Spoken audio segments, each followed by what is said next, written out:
Hello everyone, welcome to আশার প্রদীপ। আজকে তোমাদের সামনে উপস্থিত করা হলো আশার প্রদীপ পক্ষ থেকে রিপোর্ট রাইটিং, ইংলিশের রিপোর্ট রাইটিং তোমাদের সামনে উপস্থিত করা হলো ভেরি সিম্পল অ্যান্ড সহজ পদ্ধতির মাধ্যমে, সহজ ফরম্যাটের মাধ্যমে। এই ফরম্যাটটা কিন্তু ভেরি ভেরি ইউজফুল। এই ফরম্যাট অনুযায়ী যেমন রচনা লেখার পদ্ধতি তোমাদেরকে দিয়েছি না আশার প্রদীপ থেকে বাংলার ক্ষেত্রে, এই যে দেখো কী করে লিখতে হবে, অলরেডি ইংলিশে দেওয়া হয়েছে। কোথাও যদি কারো বুঝতে সমস্যা হয় সেক্ষেত্রে বাংলাতেও কিন্তু ট্রান্সলেট করে দেওয়া হয়েছে। ঠিক আছে, যাদের ইংলিশটা প্রবলেম, বাংলা কিন্তু আসবে না, তোমরা জানো আর কি। আমরা বাংলাটা দেওয়ার উদ্দেশ্যই হচ্ছে যে অনুষ্ঠানটি শুরু কী করে হচ্ছে, কোন জায়গাতে কী করে শব্দগুলো ব্যবহার করছি আর কি, সেন্টেন্সের অর্থগুলো সেগুলো কিন্তু তোমাদের সামনে উপস্থিত করা হচ্ছে। ঠিক আছে, তারপর দেখো একটা যে প্রত্যেকটাই কিন্তু তোমাদের একটা ডেমো হিসেবে, দেখো ডেমোগুলো কী আছে, বিশেষ করে আর কি এই শব্দগুলো, বিশেষ করে ওয়ার্ল্ড এনভায়রনমেন্ট ডে আর কি, হ্যাঁ, বিশ্ব পরিবেশ দিবস সম্পর্কে যদি আসে তোমার ক্ষেত্রে, বিশ্ব পরিবেশ দিবস ক্ষেত্রে বাস হুবাহু এই যে ডেমোটা আছে, অর্থাৎ এই যে মানে ইটা আছে, এই রিপোর্টটা আছে, হুবাহু তোমরা কপি করে দিয়ে আসলেই হয়ে যাবে বাস। ঠিক আছে, বিশ্ব পরিবেশ দিবসের উপর যদি আসে তাহলে এই রিপোর্টটা লিখে আসলেই হয়ে যাবে। ওকে, এটা কোথায় পাবে সেটাও বলে দিচ্ছি এই পিডিএফটা। দেখো প্লাস্টিক ফ্রি জোন, এই যে প্লাস্টিক এখানে ওখানে আবর্জনা ফেলে দিচ্ছে আর কি, প্লাস্টিকের জন্য কত ক্ষতি হচ্ছে, এইগুলোর ক্ষেত্রে ক্যাম্পেনিং করার ক্ষেত্রে, একটা পরিবেশ স্বচ্ছতা দেশের মধ্যে আর কি নিয়ে আসার ক্ষেত্রে, পরিবেশ স্বচ্ছ নিয়ে আসার ক্ষেত্রে এই মাত্র কয়েকটা কথা ভেরি সিম্পল ভাই, অনেক সহজভাবে কিন্তু আসার প্রদীপ তোমাদের সামনে উপস্থিত করেছে। খুব জটিল কোনো শব্দও ইউজ করা হয়নি।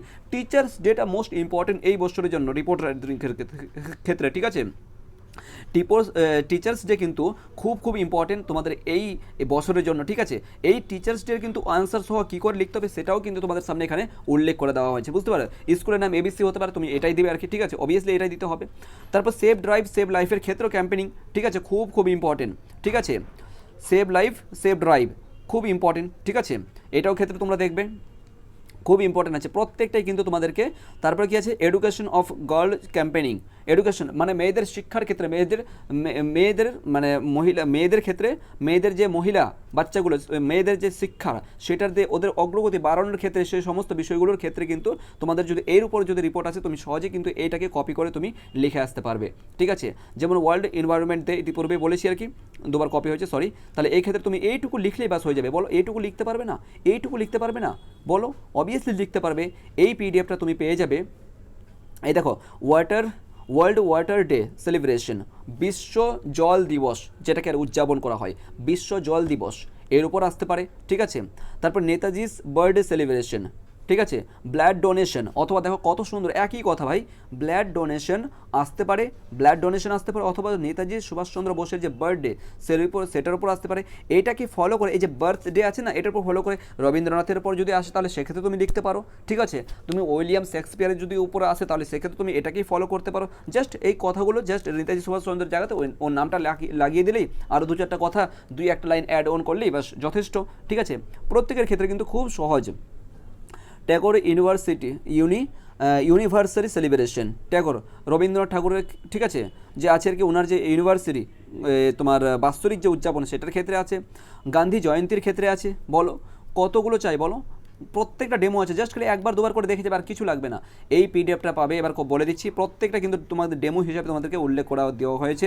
ঠিক আছে, তারপর কি আছে, নির্মল আচ্ছা বিদ্যালয়, ওকে ডান। দেখো প্রত্যেকটাই কিন্তু তোমাদের অ্যাজ তোমাদের ফেয়ারওয়েল সেরেমনি, ঠিক আছে, টিচার্স ডে, রিটায়ার্ড টিচার্স ডের ক্ষেত্রে ফেয়ারওয়েল যখন হবে, টিচার্সরা যখন বিদায় নেয় আর কি, সেক্ষেত্রে আর কি। দ্য সায়েন্স ফেয়ার এই ক্ষেত্রে আছে। দেখো এটা পাবে কোথায় এবার বলে দিচ্ছি। দেখো আশার প্রদীপ কোচিং সেন্টার যে এই নাম্বারটা দেখলে 8100191916, এই নাম্বারে কী করবে, হোয়াটসঅ্যাপ করে বলবে যে স্যার আমার রিপোর্ট রাইটিংয়ের পিডিএফটা লাগবে, অথবা আমার ইংলিশ গ্রুপে জয়েন করা লাগবে। তুমি রিপোর্ট রাইটিংয়ের পিডিএফ অর্থাৎ এই পিডিএফটা নাও, অথবা ইংলিশ গ্রুপের অর্থাৎ ইংলিশের সমস্ত আশির মধ্যে পরীক্ষা, ঠিক আছে, সমস্ত সিলেবাস অর্থাৎ ফুল সিলেবাসের যদি তুমি সাজেশন চাও, তাও কিন্তু তোমাকে কী করতে হবে, মাত্র 35 টাকা লাগবে। এই পিডিএফটা নিতে গেলেও তোমাকে 35 টাকা দিতে হবে, এবং পুরো সমস্ত সাবজেক্টের অর্থাৎ পুরো হল সিলেবাস, সমস্ত সাবজেক্ট বলা যাবে না, সরি, পুরো সিলেবাস, ফুল সিলেবাস অর্থাৎ 80 মার্কের ফুল সিলেবাস তুমি নিতে গেলেও তোমাকে 35 টাকা পেমেন্ট করতে হবে। এই নাম্বারে তোমরা হোয়াটসঅ্যাপ করো 8100191916। 100 to 100 কমন দেওয়া হয় প্রত্যেকটা সাবজেক্টের ক্ষেত্রে। বেঙ্গলি নিতে গেলে 35 টাকা, ইংলিশ নিতে গেলে 35 টাকা, হিস্ট্রি নিতে গেলে 35 টাকা, সংস্কৃত নিতে গেলে 35 টাকা, ফিলোসফি 35 টাকা, এডুকেশন 35 টাকা, যেটাই সাবজেক্ট নাও না কেন অনলি 35। বলো 35 টাকাটা কোনো টাকা হলো? তুমি এখনই দোকানে যাও, তুমি এখনই 40 টাকার 30 টাকার ফুচকা খেয়ে নিবে, রাইট? আর 35 টাকা দিয়ে তুমি কিন্তু কী করছো, পুরো 80 নাম্বারের পুরো সিলেবাসের কিন্তু তুমি পেয়ে যাচ্ছ হুবাহু কিন্তু কমন নোট, শুধুমাত্র কোশ্চেন নয়, নোট কিন্তু পাচ্ছ হুবাহু কিন্তু নোটস, তার সঙ্গে লাস্ট মিনিট সাজেশন পাবে, ক্লাস পাবে, টেস্ট পাবে, সমস্ত মক টেস্টগুলো আর কি তোমরা আশার প্রদীপ থেকে পেয়ে যাবে, ঠিক আছে? তো তোমাদেরকে বলবো যে অবভিয়াসলি কিন্তু তোমাদেরকে বলবো যে আশার প্রদীপ কোচিং সেন্টারের সঙ্গে তাড়াতাড়ি করে যুক্ত হয়ে যাও, তোমাদের প্রিপারেশনকে শক্ত করে তোলো। আর মাত্র কয়েকটা দিন আছে, সামনে 3 তারিখ থেকে তোমাদের পরীক্ষা। আবার নাম্বারটা অ্যাড করছি 8100 19 19 16 এই নাম্বারটা, ঠিক আছে? 8100 19 19 16 এই নাম্বারে হোয়াটসঅ্যাপ করো। হোয়াটসঅ্যাপ করার পরেই কিন্তু, ঠিক আছে, হোয়াটসঅ্যাপ করার পরেই কিন্তু তোমরা পেয়ে যাবে মেসেজ, তোমাদের কিছু কী দরকার, কোন রিপোর্ট রাইটিংয়ের দরকার বা ইংলিশ সাবজেক্টের দরকার বা কোন সাবজেক্টের নোট লাগবে সেটাই তোমরা উল্লেখ করবে, ঠিক আছে? অবভিয়াসলি তারপর তোমাদেরকে হোয়াটসঅ্যাপ গ্রুপে লিঙ্ক দেওয়া হবে। ইংলিশ গ্রুপে আলাদা গ্রুপ আছে, তারপর বেঙ্গলি আলাদা গ্রুপ আছে, সংস্কৃতের আলাদা গ্রুপ আছে, ফিলোসফির আলাদা গ্রুপ আছে, প্রত্যেকটা সাবজেক্ট আলাদা আলাদা গ্রুপ রয়েছে এবং প্রত্যেকটা সাবজেক্টেই কিন্তু আলাদা আলাদা দক্ষ টিচার দ্বারা তোমাদেরকে পরিচালিত করা হচ্ছে। আই হোপ তোমাদের এই বিষয়টা উপকৃত হয়েছে। Thank you.